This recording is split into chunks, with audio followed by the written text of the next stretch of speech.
did I get here? Good morning, Agent Spirit. How pleasant to see you awake. Who's there? Don't be afraid. I'm no enemy. You are perfectly safe. That doesn't answer my questions. Who are you? And why am I back here? Well, Agent Spirit, you're unconscious. Right now, we're inside your head. I decided to pull up a place you felt comfortable in from your memories.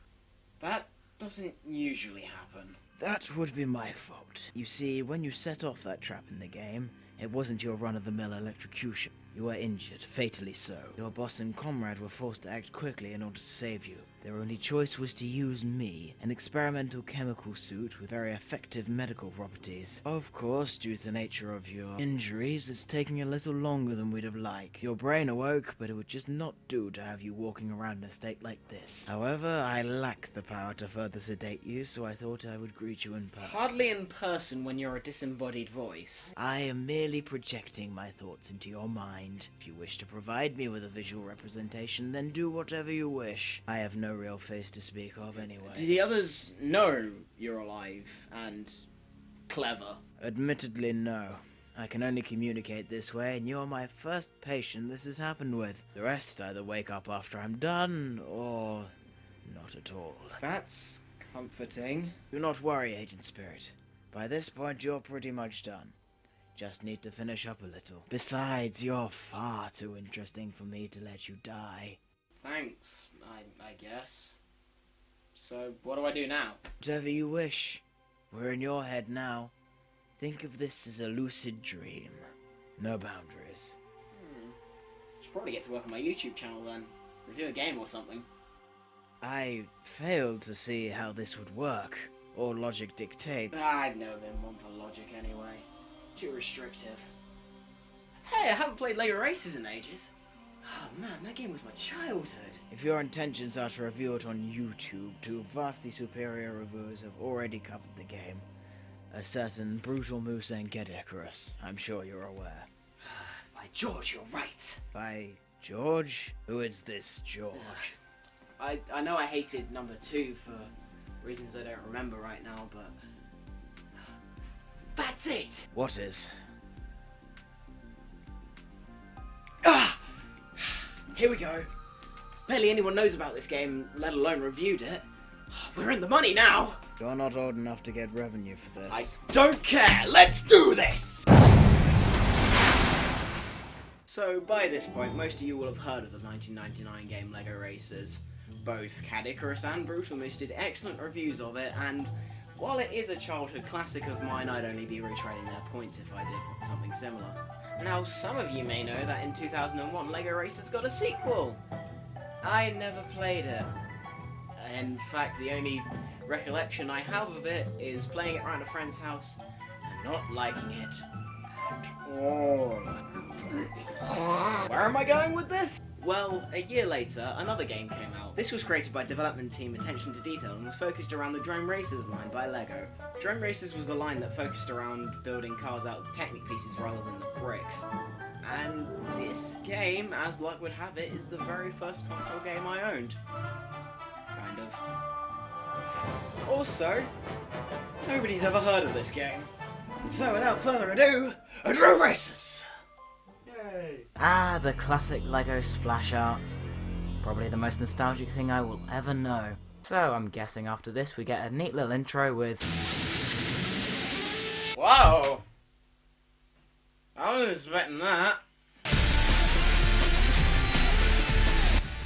You know, this is freaking awesome. This is an intro. Rocking soundtrack, plenty of action to get the adrenaline pumping. And did I mention the song?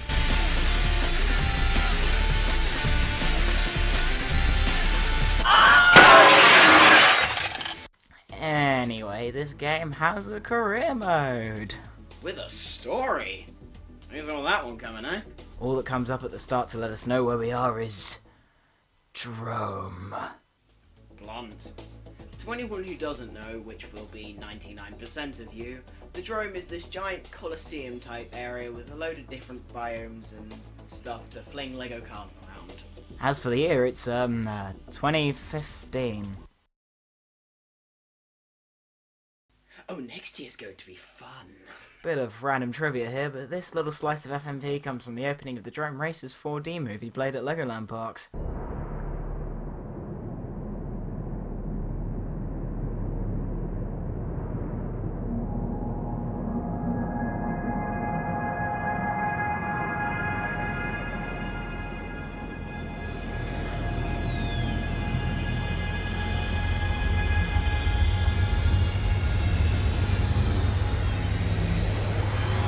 And it's the only one worth watching. Whoops, did I just say that out loud?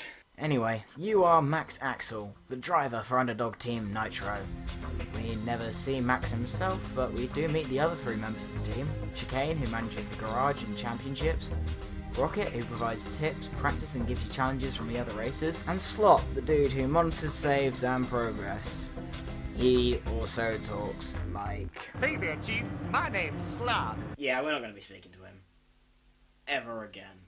In order to start playing, we need to talk to Chicane and... Oh, this is not how a human moves. Girl, swing those hips.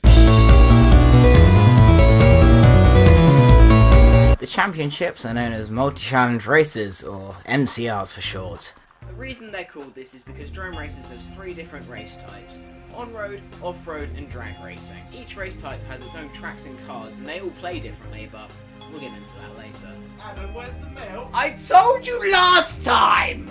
The MCR begins with an optional drag race to qualify, and drag races are quite possibly the most unique thing in this game. It's also the hardest thing to do right in the game. Drag races are kind of a tournament between all 6 races, comprised entirely of one-on-one races down a straight strip of road. To control the cars, the player has to rev the engine the exact right amount at the start in order to not spin out, before then changing the gears at exact right time in order to not blow the engine. Sounds simple, right? It's not. It's really not. Every time I change gear, even when it's in the sweet spot, I immediately blow the engine. I swear, I can never do this. Even as a child, I couldn't do this. It's frustrating, it's confusing, and I just can't make it work! And I think the worst part really is that even if you get knocked out, you still have to watch everyone else line up to do their races. I mean, you can skip them, but...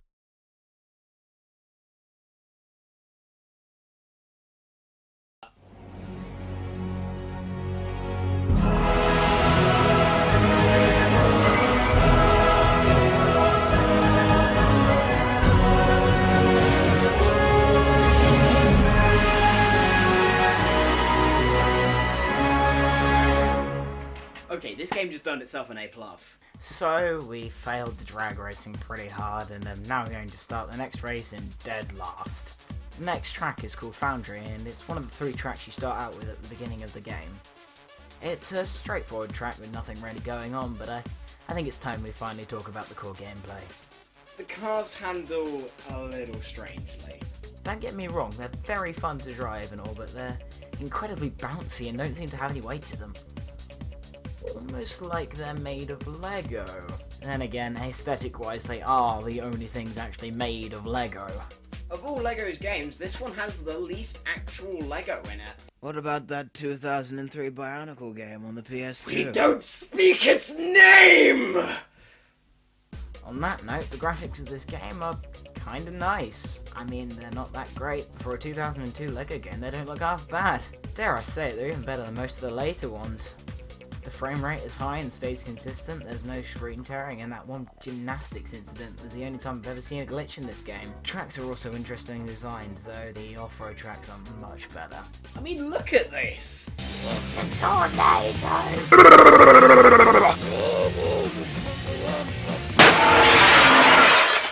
What am I doing with my life? And I didn't even mention the tracks have multiple pathways. Admittedly, you can only choose the route you take in multiplayer, and they don't act as shortcuts either. It's kind of a shame that these pathways aren't used as shortcuts, because Lego Racers 1 did that. But either way, the alternate routes don't change up much of the track. They just send you in a different direction for a bit of show of more awesome scenery. Back to the actual gameplay. One of the downsides to having this floatiness with the handling is that the cars are much more liable to spin out than in most other racing games. And the AI certainly know that because they are vicious, and they only get harder with each MCR. Talk about the power-ups! On all the tracks there are red and green orbs. Red orbs are much like the question blocks from Mario Kart. Run over one and you get a random power up from a selection of 7. These include a mine, a hatchet, a blinding flare, a disruptor field, an EMP drone, an RC missile, and the bane of my existence, the repulsor. This power-up is meant to act as a turbo boost. It folds the wheels down below the car so you can get jets and get flying and stuff. Of course, this makes the car completely uncontrollable and susceptible to being thrown around the track and destroying your position. Luckily, opponents can have just about as much trouble using it as you do, but it's seriously the worst power-up in the game. Unless it happens to somebody else. And it's just funny. Now the green orbs. If you look at the bottom left of the screen, you'll see this curvy thing with bars across it. This is your health meter. As the car gets hit with power-ups or crashes, this bar will turn brown, and once all bars are brown, then parts of the car fly off and the car slows down? I'm actually not sure if cars are affected by this damage. I mean, the manual says they are, but I honestly never really felt a difference. Either way, picking up a green orb will partially repair your car, and they're pretty much the only power-up that doesn't ruin someone's day. Speed boosts are relegated to green pads on the floor and set you to 88 miles per hour. And for defense, you get... Taking into account the health system, not being able to block the more devastating projectiles like the RC rocket and hatchet, and getting your car spun out can really mess up your race. Considering how tough the game gets later on, you can only pray that someone else gets in the way of the opponent's lock-on to take the shot for you. Speaking of noise... I gotta make these transitions smoother. Music in this game is fantastic, no question about it. All the tracks have different tracks, and they're pretty much all amazing. I mean, there's a couple of songs that are a little bland, but the rest are just fantastically well tuned to the course they're played on. The Harsh Deserts of Battery, a gritty and heavy guitar tune. The Twisting Mountain Roads of Array, a smooth and atmospheric synth beat. When another racer challenges you in single player, That's a thing, by the way. a haunting, intense orchestral backer. Not to mention, the soundtrack is insanely memorable. Probably helps I get a huge nostalgia rush whenever I hear these songs, but yeah, that's good! As for the general sound effects, they're decent. There's a lot of things going on at one time, so it does get hard to discern certain noises, but they all hold up well quality-wise. There are, of course, the odd couple of effects that are associated with items that I will forever remember. Which is more than I can say for this. Probably the only other things worth mentioning is that over the course of single player, And that's a very long course, I might add. the other racers can challenge you to one-on-one races on a track of their choosing. Wow, racing on your terms. That's completely not fair. The first of these challenges is someone called Exeter, who is supposedly a fine racer who I should watch out for. So fine, in fact, that he came almost a whole minute behind everyone else the last race. Yeah, gotta watch out for that one. When he doesn't run you over when you go round. Oh, God, that. As you'd expect from that build-up, I spent almost the entire race without Exeter even showing up on the map. thankfully they do actually become challenges later on, but yeah, this guy's pathetic. And finally, multiplayer! It's fairly limited. You can change tracks, weather effects, time of day. Which are purely cosmetic and change nothing. The track routes and amount of laps, but beyond that is nothing special. Plus, you can only have 2 players anyway, so if you got a party bigger than that, then you're gonna have to take turns. And that was Drome Racers. Was it perfect? No. Was it still really good? Yeah. Drome Racers only has a couple of problems, along with one really big problem bringing the overall game down. Beyond the weird physics, limited multiplayer and drag racing though, this game has an incredible soundtrack, brilliant track designs and, above all else, the parameters to provide intense and insane racing, which is pretty much everything I'd look for in this kind of game. You probably never see this one in an actual game store, but if you ever do find it online, I'd advise you to pick it up. It's a decent game and it still holds up today. And the LEGO sets aren't half bad either. Hello everyone, Phendrana here. Thank you so much for sticking through to the end of this video. If you enjoyed it, feel free to like, comment what you thought was good, subscribe if you want to see more. I mean, I've already got a couple of videos up on this channel if you want to check them out. I apologise for the camera issues in this video. There was a couple of technical issues with the fact that my brother had taken his camera to uni, so I had to make do with something else, and that something else wasn't that great.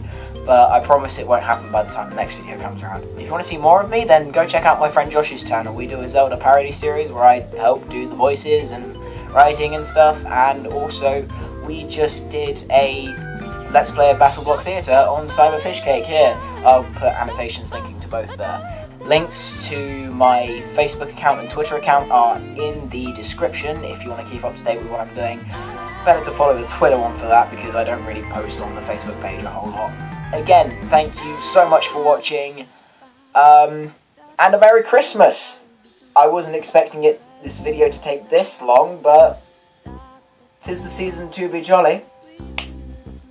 So yeah, Spread Around is signing off, and again, a very Merry Christmas, or whatever you celebrate, to all of you out there.